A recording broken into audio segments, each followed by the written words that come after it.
Septembre 2023, alors ce qu'on peut dire en ce moment, c'est que les plaques tectoniques sont en train de bouger, que ce soit au sens propre comme au sens figuré. Il y a quelques jours ici en Bulgarie, dans le sud de la Bulgarie, sur les bords de la mer Noire, on s'est tapé une inondation, enfin c'était un déluge. Moi j'étais sur place et effectivement je me suis dit j'espère que ma voiture va être amphibie pour pouvoir traverser les rues parce que c'était assez spectaculaire. Et tout le sud là a été complètement inondé, il y a eu des morts, des caravanes, des voitures ont été emportées par la mer, enfin ça a été assez hardcore. Alors la nature ici est magnifique mais parfois elle est un peu violente. Et là pour le coup ça a été assez impressionnant pour une fin de saison. On a vu là dernièrement le tremblement de terre au Maroc. Alors ça s'était jamais produit,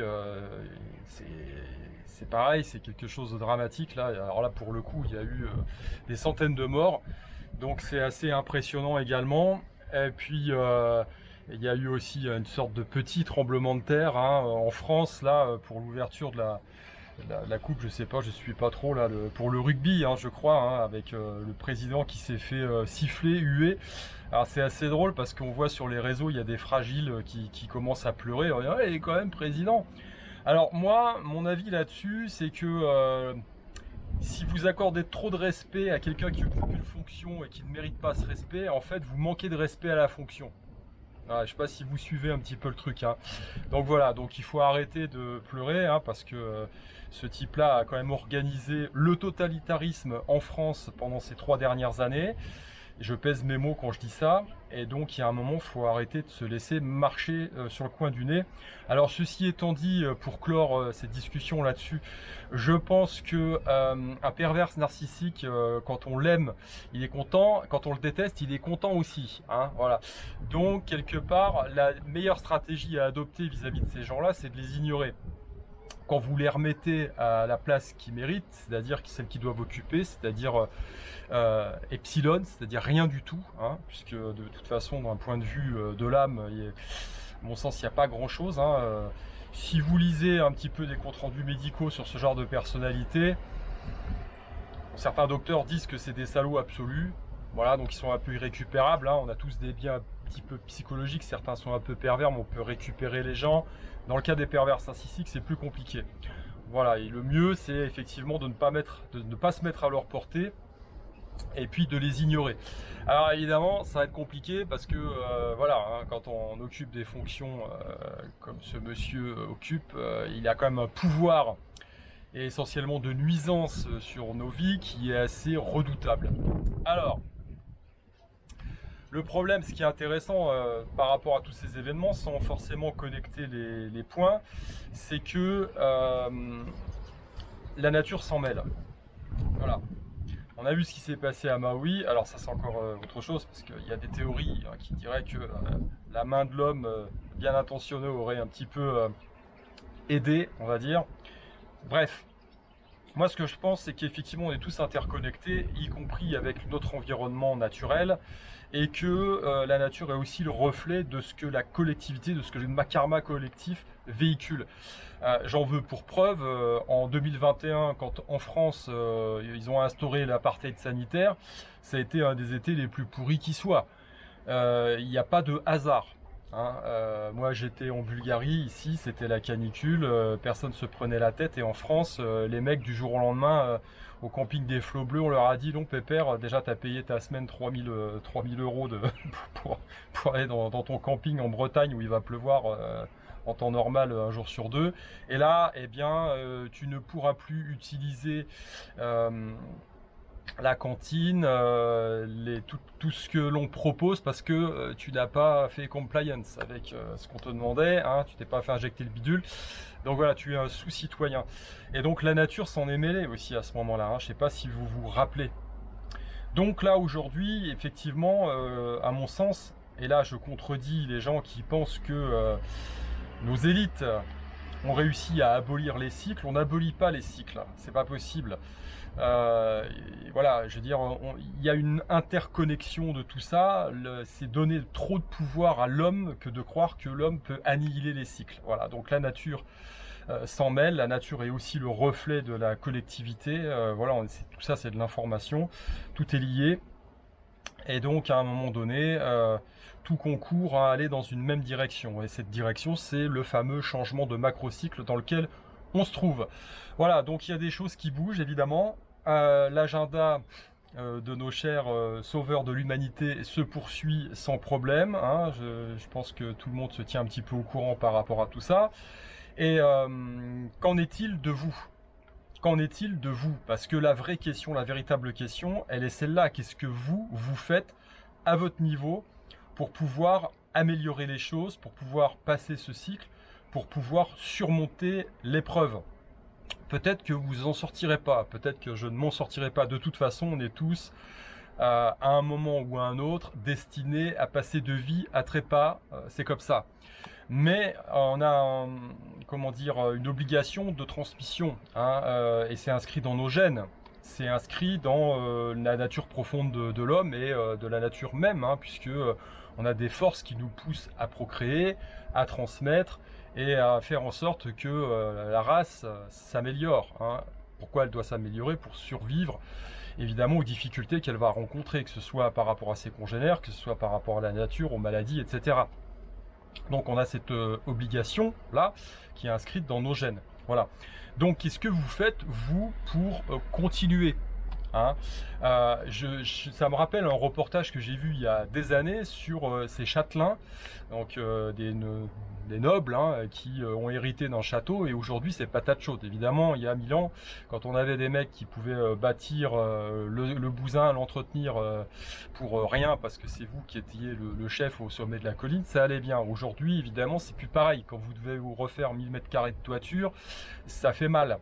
Et donc, ce qui était intéressant de voir dans ce reportage, c'est que ces châtelains trouvaient tout un tas de combines pour pouvoir survivre. Donc, ils réparaient leur château eux-mêmes, ils ouvraient au public pour faire une sorte de musée, pour faire rentrer de la monnaie, tout simplement, pour pouvoir entretenir. Et pourquoi se lancer dans ce type d'aventure? Il y en a un qui a dit un truc très juste. Il a dit on ne veut pas être celui qui va arrêter, celui par lequel la dynastie s'arrête. Voilà, c'est-à-dire vous avez hérité un titre de noblesse et adossé à une terre, en l'occurrence un château, symbole du pouvoir, et hérité dans la famille de génération en génération, et vous ne voulez pas être celui par lequel la chaîne se brise. Voilà. Donc, à notre niveau, sans être des châtelains, moi j'ai pas de particules dans mon nom, on est exactement dans le même cas de figure. Vous devez transmettre la bonne parole, hein, ce en quoi vous croyez. Et pour ça, il faut une stratégie, il faut des actions concrètes. Donc aujourd'hui, on est en septembre. Septembre, c'est la rentrée des classes, hein, c'est un petit peu comme la nouvelle année, hein, on se met en place des bonnes résolutions, on essaye de les tenir. Donc c'est une période propice à ça. Voilà, on est dans ce cycle d'effondrement qui est manifeste, hein, tous les datas le montrent. Alors si vous êtes dans le médiavers, hein, comme dit ce philosophe que j'aime bien là sur Twitter, c'est-à-dire dans ce monde parallèle de bisounours et de licornes, où Joe Biden est le sauveur du monde libre, où Macron est un Mozart de la finance, où la France évidemment est une start-up nation qui va réussir, hein, où les gens ne s'appauvrissent pas du tout, voilà, où le Vax est là pour vous sauver évidemment de n'importe quelle comment dire, infection. Bon bah là évidemment il n'y a plus rien à faire pour vous, mais si vous êtes dans l'autre cas de figure, si vous êtes connecté au réel et que vous voyez ce qui se passe, eh bien vous avez cette obligation de vous prendre en main et puis de transmettre tout simplement. Alors, si vous avez des enfants, encore pire quoi. Voilà. Donc moi je vous invite à faire ça, c'est faire un audit de votre vie aujourd'hui, à un instant T, votre situation. Hein, regardez vos finances, regardez votre situation familiale, professionnelle, regardez votre santé, hein, il faut mettre tout ça dans l'ordre d'échelle des richesses. Hein. En premier, votre santé, où vous en êtes. Et dans cette santé, qu'est-ce que vous faites de concret pour pouvoir l'entretenir et l'améliorer? Hein, ça, c'est le premier des paramètres. Le premier des paramètres. Évidemment, il y a l'argent, il y a les relations, il y a tout ça, c'est clair. Il y a la stratégie qu'on va mettre en place pour essayez de gagner du temps et de sortir un petit peu de ce bordel. Mais le point central, le point de départ, c'est ça, c'est votre santé et votre capacité, vos capacités. Parce que si vous ne développez pas ça, si vous n'entraînez pas votre capital et que vous ne le développez pas, vous allez évidemment hypothéquer tout le reste. Voilà. Donc faites un audit, voyez où vous en êtes. À partir de là, voyez ce qui a amélioré et ensuite mettez en place un plan d'action. Que ce soit au niveau de votre environnement, hein, comme je le dis toujours, il faut assainir l'environnement. Alors peut-être que vous ne pouvez pas changer de pays, peut-être que vous ne pouvez pas déménager, mais déjà faites le tri. Hein. Autour de vous, il y a des gens qui sont toxiques, il y a des gens qui vous bouffent. Là, c'est facile.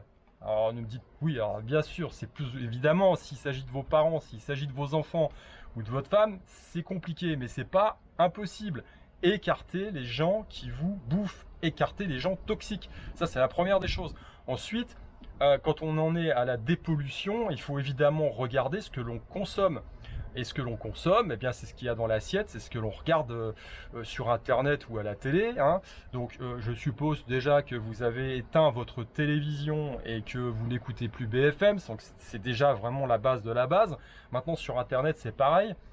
Prenez la bonne information, mais ne vous nourrissez pas des infos anxiogènes qui, au final, ne font que vous plomber et ne vous mettent pas dans une action positive, dans une dynamique positive. Hein, quand vous regardez, je sais pas moi, un film de Rocky, si ça vous donne la patate pour vous entraîner, vous avez passé un bon moment et en plus ce film vous a été utile parce qu'il vous a foutu un coup de pied au cul pour pouvoir faire vos 10 pompes derrière ou aller courir ou que sais-je encore. Donc ça c'est utile, d'accord?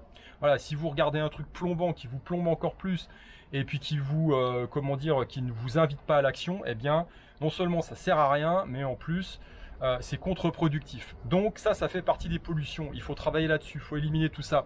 Et ensuite, il faut travailler. Et pour travailler, eh bien, il faut mettre en place un plan d'action et s'y tenir tous les jours. Tous les jours, bougez un peu. Tous les jours, faites quelque chose physiquement. Hein, c'est important. Je crois que c'est Maurice Green qui disait tous les jours dans la nature, il y a la gazelle qui sait qu'elle doit courir parce qu'il y a le lion qui va vouloir la bouffer. Et quand elle se lève le matin, elle sait qu'elle va courir, donc elle court. Voilà, c'est pareil pour le lion. Le lion, le matin, quand il se lève, il sait qu'il va courir aujourd'hui. Parce que s'il court pas, il peut pas choper la gazelle, il peut pas se nourrir. Alors nous, en tant qu'être humain, on est dans un cocon un petit peu artificiel où on te dit non pépère, t'as pas besoin de courir, reste ton cul sur ton canapé bien au chaud, l'État s'occupe de tout. Et puis quand t'as faim, bon bah tu fais sur ta petite application le numéro qui va bien pour te faire livrer ta pizza et ton coca. Qu'est-ce que vous voulez que je vous dise? Mettez-vous dans la peau. Alors c'est mieux de se mettre dans la peau du lion que de la gazelle, mais dans les deux cas de figure, vous en aurez les bénéfices. Donc il n'y a pas grand-chose à faire que des petites actions répétées au quotidien pour améliorer votre vie. Voilà. Pour ça, eh bien, il y a des choses très simples à faire. Hein. Documentez-vous. Vous avez évidemment plein de sources d'informations possibles. J'en propose. Je vais essayer de poster beaucoup plus maintenant sur ma chaîne moi-même des vidéos pour pouvoir vous entraîner, hein, tout simplement. Vous avez aussi des formations, j'ai des livres aussi, remettez-vous à la lecture, c'est l'occasion.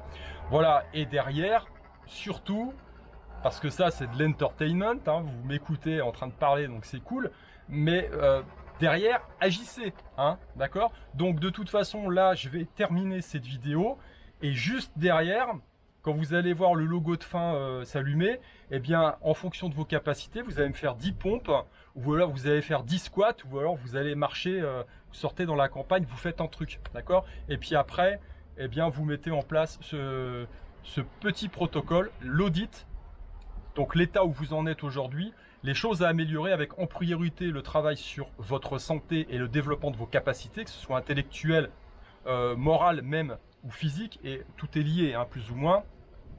Et quand vous travaillez votre physique, vous allez travailler votre mental. Si vous le faites avec du sens, spirituellement, ça va rejaillir aussi sur quelque chose de positif.